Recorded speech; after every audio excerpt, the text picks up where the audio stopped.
Dewan Perwakilan Rakyat resmi mengesahkan perubahan keempat atas Undang-Undang Nomor 4 Tahun 2009 tentang pertambangan mineral dan batu bara dalam rapat paripurna.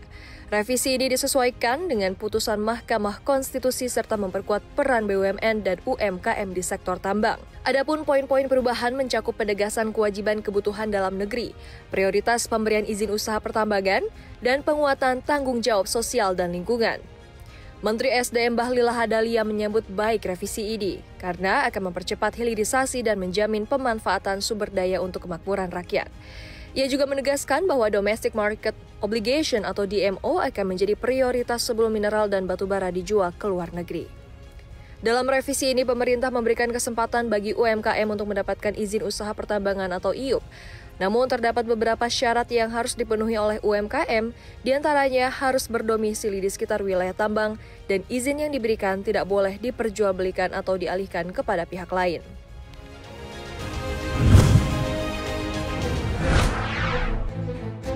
Hobi ngutang, generasi milenial dan Gen Z menjadi penyumbang utama kredit macet pinjaman daring sepanjang 2024. Data OJK mencatat pada Desember 2024, total pendanaan bermasalah di industri pinjaman daring mencapai 2,01 triliun rupiah. Sebesar 74,74% dari angka ini didominasi oleh peminjam perorangan. Kepala Eksekutif Pengawas PVML OJK Agusman menyebut penyebab utama kredit macet ini adalah rendahnya kemampuan bayar peminjam. Di samping itu, kualitas kredit scoring dan proses penagihan juga menjadi faktor penting. Data OJK menyebut borrower didominasi usia 19 hingga 34 tahun atau Gen Z memiliki porsi paling besar dalam kredit macet, yakni ada di 52,01%. Adapun hingga saat ini terdapat 22 penyelenggara fintech P2P lending yang dilaporkan memiliki TWP 90 atau kredit macet di atas 5%. Jumlah ini naik dibandingkan November 2024. Di tengah pertumbuhan pinjaman daring yang pesat, OJK melaporkan outstanding pinjaman P2P lending tumbuh 29,14% menjadi 77,02 triliun rupiah di tahun 2024. Hal ini berbanding lurus dengan peningkatan penggunaan internet di Indonesia.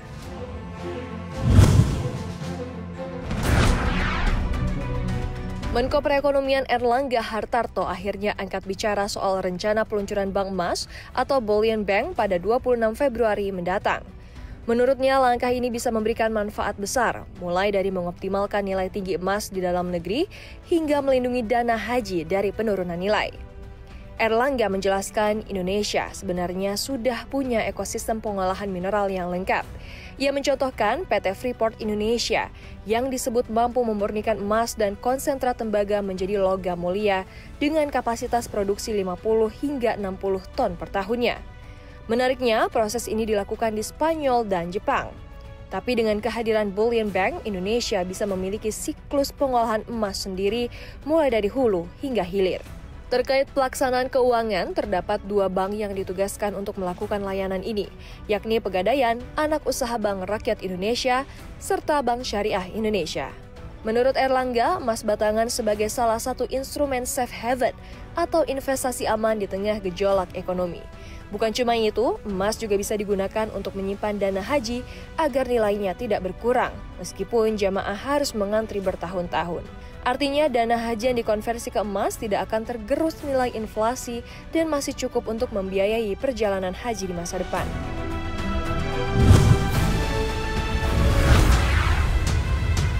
Maskapai Low Cost Carrier atau LCC asal Amerika Serikat Southwest Airlines mengumumkan akan memangkas 15% pekerja korporat atau setara dengan 1.750 karyawan. CEO Southwest, Bob Jordan, mengatakan PHK ini dilakukan untuk mengubah maskapai menjadi organisasi yang lebih ramping, lebih cepat, dan lebih gesit. Langkah ini diperkirakan bisa menghemat 210 juta dolar Amerika Serikat atau setara 3,4 triliun rupiah di tahun 2025 dan 300 juta dolar Amerika Serikat pada tahun 2026. Jordan mengaku keputusan ini tidak pernah terjadi sebelumnya dalam sejarah 53 tahun Southwest. PHK massal ini terjadi hanya beberapa bulan setelah maskapai sepakat dengan investor aktivis Elliott Investment Management yang berupaya mengubah struktur manajemen perusahaan. Adapun beberapa efisiensi meliputi pembekuan rekrutmen, penghentian sementara magang, penghapusan rapat umum tim, hingga pengurangan rute. Southwest juga mulai meninggalkan model tempat duduk terbuka yang sudah berjalan lebih dari 50 tahun dan berencana menambah kelas dengan ruang kaki lebih luas.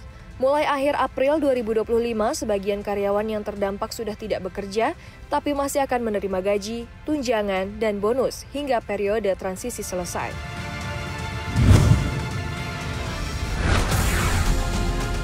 Pemerintah Vietnam saat ini tengah melakukan reformasi besar-besaran di sektor birokrasi. Salah satunya dengan memecat 100.000 PNS. Langkah ini diambil sebagai bagian dari kebijakan efisiensi besar-besaran yang dipimpin oleh Sekretaris Jenderal Partai Komunis Vietnam, Tô Lam.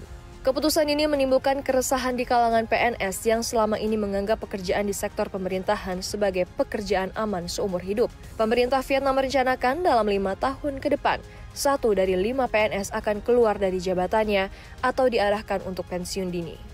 Tô Lam menegaskan bahwa pemerintahan harus lebih efisien dan menghapus pejabat yang kurang kompeten. Reformasi ini bukan hanya meliputi pemangkasan PNS, tetapi juga pengurangan lembaga pemerintah dari 30 menjadi 22 kementerian. Adapun pemerintah memperkirakan penghematan 113 triliun dong atau setara 71,86 triliun rupiah dari reformasi ini selama 5 tahun ke depan. Meski begitu, ada kekhawatiran bahwa PNS yang paling kompeten malah akan melangkah ke sektor swasta, mengingat pilihan karir di luar pemerintahan lebih menjanjikan. Saat ini kondisi ekonomi Vietnam cukup menjanjikan, dengan prediksi pertumbuhan 7,1% di tahun 2024 dan 8% pada 2025. Vietnam kini bertransisi dari ekonomi manufaktur ke teknologi dan keberlanjutan sebagai penggerak pertumbuhan ekonomi. Saat ini beberapa proyek strategis Vietnam yang sedang dilakukan meliputi kereta cepat, PLTU tenaga nuklir pertama, pelabuhan laut dalam, serta percepatan mendorong investasi asing langsung. Selain itu, Vietnam juga masih menghadapi tantangan domestik seperti reformasi pajak properti, perumahan sosial, dan potensi krisis energi. Hal ini perlu dipertimbangkan mengingat Vietnam berambisi menjadi negara berpenghasilan tinggi di tahun 2025.